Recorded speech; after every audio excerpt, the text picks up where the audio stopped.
Hello, Captain Fan! So sabi dito mga kasembreros pumunta daw si Ma'am Catherine sa Amerika mga kasembreros at saka si Sir Alden. Ito po ay old photo lang po ni Ma'am Catherine, no? Kasi nga parang time pa ito ni DJ na magkasama sila mga kasembreros. Parang hindi ito sa sa Switzerland yata ito. But correct me if I'm wrong mga kasembreros. At saka Sir Alden naman, sa Amerika ito pero hindi sila sabay. Mga old photos lang ito mga kasembreros na kinumpal pa ng isang admin. So, ang iniisip ko ngayon, nasa bahay talaga si Ma'am Kat. Kasi may point, no? Kasi yung cream silk, napansin ko sa Sombrerong Rock, tama siya na matagal na yung cream silk na endorsement video niya. Pero, ang iniisip ko naman, kung pumunta talaga si Ma'am Catherine sa Australia, ay may mga ibang angles no ng video na iyon. So which is luma na talaga yun mga kasembreros. I strongly believe na luma na yung video na yun.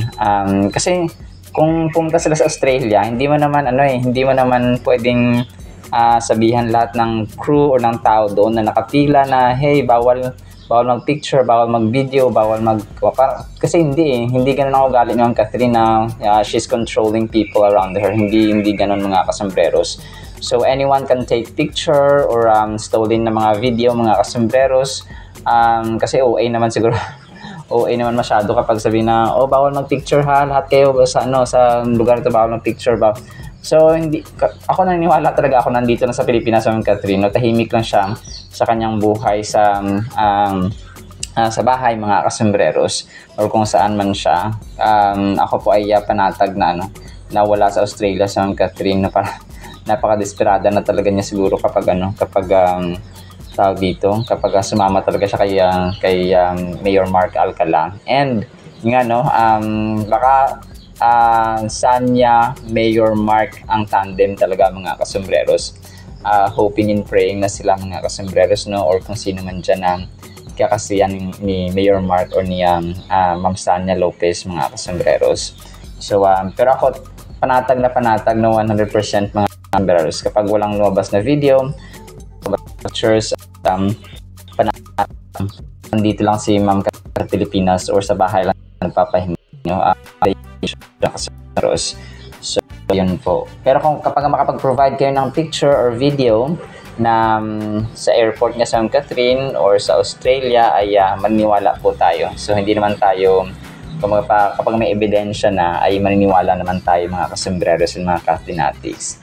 Alright, so next item natin, ito may isang sobrang kagabi, sobrang bait ni Sir Alden dito. It's either siya yung pumunta or yung client yung pumunta, no? Sabi kasi dito Pat Kaunan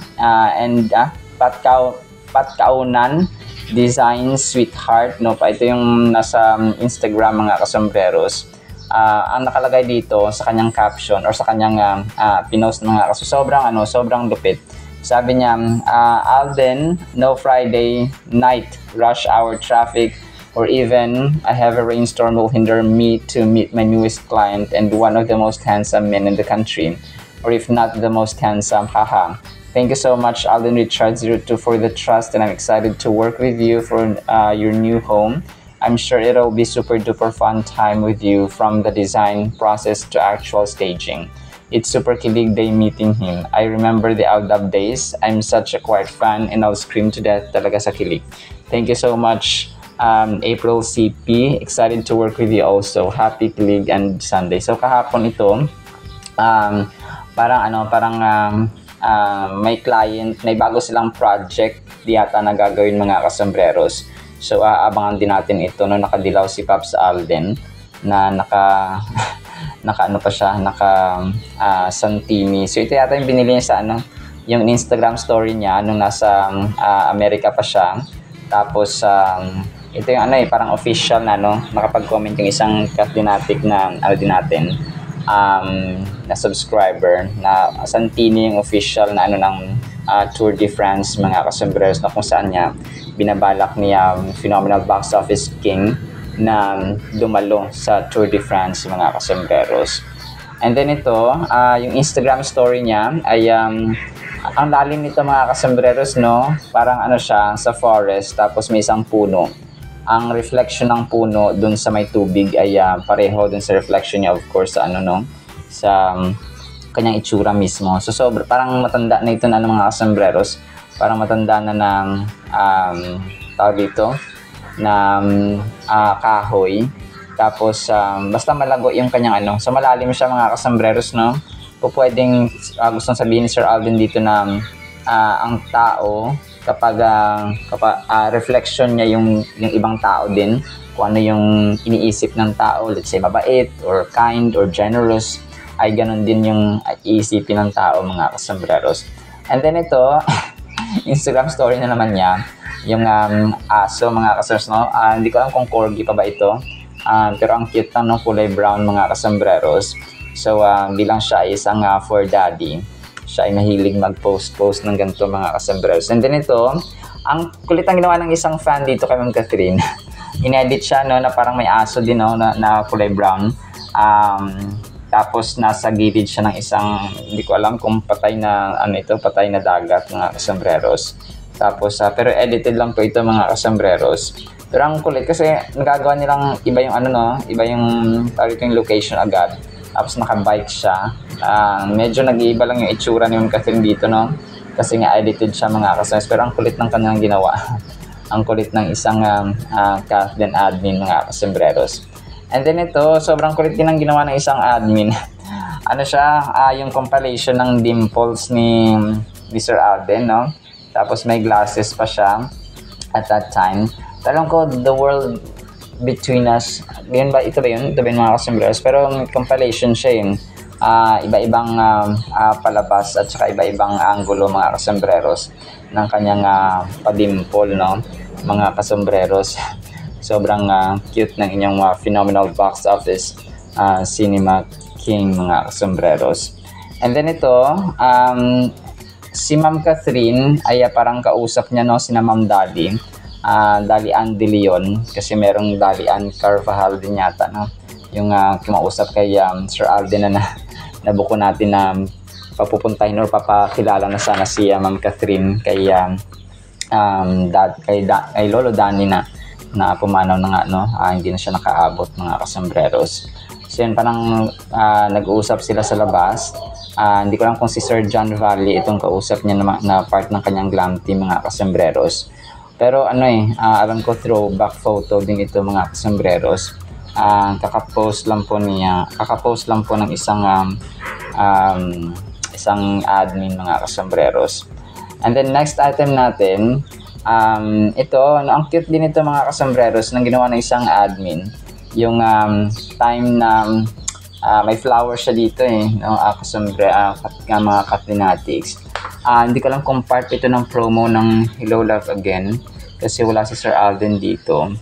Pero palagay ko hindi, mga previous, before pa siguro ito na before pa na kanilang dito na kanyang guesting or binigay sa kanya na flower mga kasembreros. Tapos ito, so last item natin ito mga kasembreros, pero alam ko throwback din ito.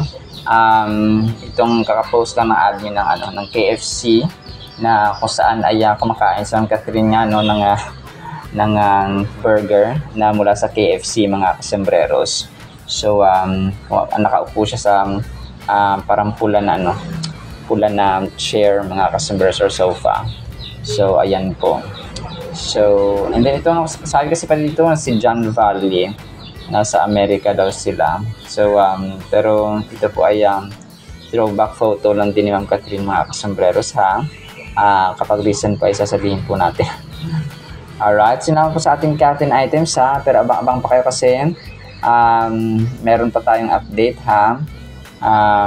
So abangan natin mga kasembreros na may bagong bahay, no, na parang pinapagawa si Pops Alden. So aabangan din natin ang mga update niyan mga kasembreros. So alright, so yun na po sa ating Catherine items. Sana po ipangin po natin ang Word of God. Today is Monday, July 14, 2025 po. At para po sa ating Word of God ay sobrang ganda po nito. Medyo harsh siya pero kapupulutan ng aral. Ang title, Galit ng Diyos. Romans 2:5-6. But in accordance with your hardness and your impenitent heart, you are treasuring up for yourself wrath in the day of wrath and revelation of the righteous judgment of God, who will render to each one according to his deeds. So ito mga kasombreros ay katigasan ng puso ng mga tao, no? At saka impenitent heart, ibig sabihin hindi sila nagsisisi. Dahil nga matigas ang puso ng mga tao, ay ang galit ng Diyos mga kasombreros ay ipapunish niya at sisingilin ang kasalanan ng mga tao na hindi nagsisisi at matitigas ang puso at matitigas ang ulo mga kasombreros sa kanyang tamang panahon. So ito yung sasabi niya dito sa last stanza na will render to each one according to his deeds. No, ito yung na-mention parati sa Biblia din na accountable tayo sa ginagawa natin. So whether masama or mabuti ang ating ginagawa sa mundong ito, lahat yan ay ihaharap natin sa Diyos mga kasombreros. Parang sa isang kumpanya, no? If you're given a task tapos hindi mo siya nagawa ng mabuti or nagawa mo siya ng mabuti, kapag nagawa mo ng mabuti ang isang task, ikaw ay excellent, nag-excel pa, ay may reward ka mga kasombreros. Pero kung hindi mo nagawa ng mabuti ay pagagalitan ka ng boss mo, of course mga kasombreros. Parang ganun din ang buhay natin sa mundong ito. Ang ating mga magulang, ang ating mga anak, asawa, kapatid ay pinahiram, no? Ipinagkatiwala, no? Accountable tayo sa kanila mga kasombreros. So ang question is, paano natin sila inalagaan? Paano natin sila tinrato mga kasombreros? Paano ba natin tinato ang ating mga magulang, ating asawa, kapatid, anak, and so on mga kasombreros and magulang? So ang Romans chapter 2, specifically verse 5 mga kasombreros ay about sa galit, no? Ang wrath po na spells W-R-A-T-H ay puot, no? O sobrang mataas na level ng galit mga kasombreros ang wrath. So it is about the wrath of God being stored up for those who refuse to repent and continue in their unrepentant ways. So talagang kasi ang tao pag matigas ang puso, hindi yan talaga magsisisi mga kasombreros. Parang ano lang yan parang yung taong ma-pride, ayaw nilang mag-sorry, ayaw nilang humingi ng tawad kasi alam nilang tama sila kahit mali naman talaga sila. So ganon mga kasombreros. Si Apostle Paul dito ay nag-emphasize, no, ng ng seriousness ng kasalanan. Kumaga pa yung bigat at ang hatid at ang dala, ang punishment, ang penalty ng kasalanan mga kasombreros at saka yung mga consequences ng pamumuhay na wala sa hindi nagre-repent mga kasombreros at hindi nagsisisi sa mga kasalanan. So parang yung anak mo lang yan inaantay mo siya mag-sorry, inaantay mo siya mag-humble down, inaantay mo kasi nagkasala yung anak mo, for example, 2 years old, 4 years old, 10 years old, no, kahit na malaki na, kahit matanda na mga kasombreros kapag nagkasala, importante talaga yung nagsasorry, yung iba kasi yung sorry na paulit-ulit mga kasombreros na ginagawa rin yung the same mistake, the same sin, the same kasalanan doon sa repentance talaga na tunay na hindi mo na siya ginawa kasi nga nagsisi ka na, no? Hindi mo na siya gagawin mga kasombreros. So magkaiba po yun. Parang gano'n, parang anak lang natin, parang kapatid o kung sino man nagkasala sa atin tapos inaantay mo magkamali, mag-sorry, lumapit sa'yo, tumingi ng tawad, so pero hindi nila ginawa. So pag paulit-ulit na yon, parang ito yung sasabi ng Panginoon, iniipon niya or yung ginagawa natin na paunti-unti, pa isa-isa araw-araw, ay naiipon po yan mga kasombreros. Parang yung isang martilyo, no, isang pako, kahit na isang pukpok lang kada araw, so ilang taon na, kunwari 10 years na, so ang pako ay nalibing na doon sa sa kapukpok ng martilyo mga kasombreros kasi nga paulit-ulit. So ganun ang sasabi ni Apostle Paul dito. So may severity, merong may bigat mga kasombreros ang punishment ng kasalanan dahil nga dito sa hindi nagre-repent or hindi nagsisi ang mga tao. Hard-headed sila at saka hard-hearted mga kasombreros. Have you ever pondered the weight of your actions in the impact on your relationship with God? This verse challenges us to consider the necessity of acknowledging our sins and seeking God's forgiveness. So ayun nga po mga kasombreros, no? Talagang manalangin tayo and then we repent and then we stay away or move away we hate that sin anymore, mga kasombrero. So, ang letter na ito ni Apostle Paul sa mga taga-Roma, mga kasambreros, ay ang Diyos natin, nagsasabi pa dito na impartial ang Panginoon. Hindi siya nasusuhulan, hindi siya corrupt, hindi siya hindi siya madaya na Diyos, mga kasambreros. Fair sa lahat ng fair, sa lahat ng fair, sa lahat ng fair, mga kasambreros ang Diyos. Kasi kapag hindi siya fair, ay hindi siya magiging Diyos, mga kasambreros. But that's who he is, no? Fair siya sa lahat ng fair, mga kasambreros. And then nagwa-warning, no, at saka nagbabala si Apostle Paul dito laban nga sa mga matitigas at saka hindi nagsisisi ng mga puso ng mga tao, mga kasambreros. And yung ang ano kasi dito, mga kasambreros, is naiipon siya eh. Ang tao, kunwari may kasalanan niya yung araw, hindi nanalangin, hindi nagsisi, hindi humingi ng tawad sa Panginoon. So may ipon at may ipon yan, mga kasambreros. So continuing the Romans, the theme na Romans 2:6-8, mga kasambreros, ano i-explain pa na babayaran at saka yun yan, no, parang ano yan, parang grades lang yan sa school, mga kasambreros. Pinaka-typical na example dito, yung performance natin sa school. Merong evaluation, di ba? O anong grade mo? Ito lang kasi hindi ka naman pumapasok. O ikaw naman, hindi ka naman nagre-recite, hindi ka naman nag-aaral, hindi ka nagre-review, kaya bagsak ang exam mo. So, yung ating grade ay bagsak din. So, ganun din po, mga kasambreros, kapag tayo po ay gumawa ng mabuti, nag-aaral ng mabuti, at saka ginagawa natin yung tama sa harapan ng ating teachers, at saka we do our responsibilities, no, bilang estudyante, mga kasambreros. So papasa ka talaga. So dito, ang mga in-emphasize ni Apostle Paul dito na bagsak, no, ang grado ng mga tao na hindi nagsisisi at saka mga matitigas ang ulo, mga kasambreros. So imagine niyo na ilang taon ka nag-aral tapos bagsak ka lang pala.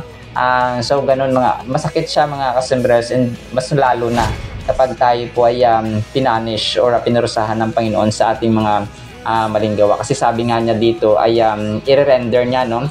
The timeless message of Romans 2:5-6, mga kasambreros, or 5 itself, urges self-examination and repentance in a world often swayed by moral relativism. It calls for recognition of God's objective standards of righteousness and the reality of divine judgment. Ang problema lang kasi sa mundong ito, nag-set ang Diyos ng standards at dapat sundin sa marriage. Pero ang tao, tinitwist, no? Ginagawa nila same-sex marriage. Yung iba naman, sex before marriage. Sorry po sa term. Yung iba naman, wala talagang kasal, no? Talagang nag-anak na sila. Sexual immorality. Ang Diyos nag-set ng standard na ang gender ganito lang, no? Male and female. Yung maraming standards, mga kasambreros, no? Yung ano lang yung ating dapat lumalabas sa bibig, no? Yung ano lang yung paano natin tratuhin ng ating magulang, yung ating kapatid, yung ating asawa. But the world is giving us another standard, mga kasambreros, sa mga bagay na ito. So kung kaya nararapat lamang na maglaan tayo ng panahon, no, na mag-aral, magbasa ng Biblia, mga kasambreros.